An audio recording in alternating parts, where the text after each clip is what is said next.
to the Compliance Kitchen podcast. Today I want to pivot away a little bit from sanctions, but not entirely. I know we've been talking a lot about sanctions on Russia. The EU rolled out an EU Sanctions Whistleblower Tool, so I want to take a look at that in today's episode. Before we get there, please note that what you hear on Compliance Kitchen is not legal advice and it should not be used as such.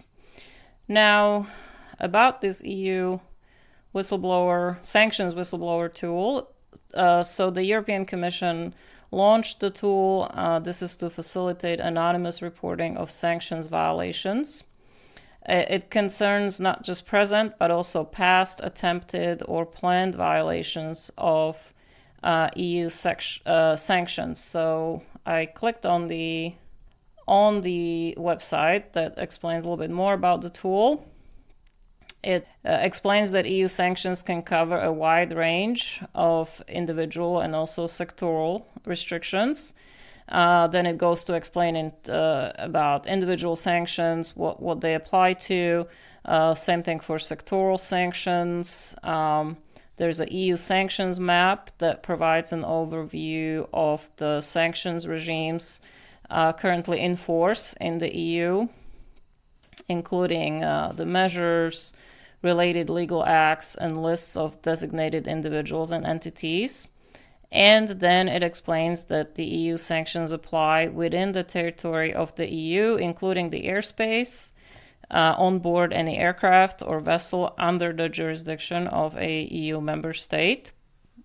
They also apply to any person inside or outside the territory of the EU who is a national of an EU member state, and also to any legal person, entity, or body inside or outside the territory of the EU, which is incorporated or constituted under the law of a EU member state.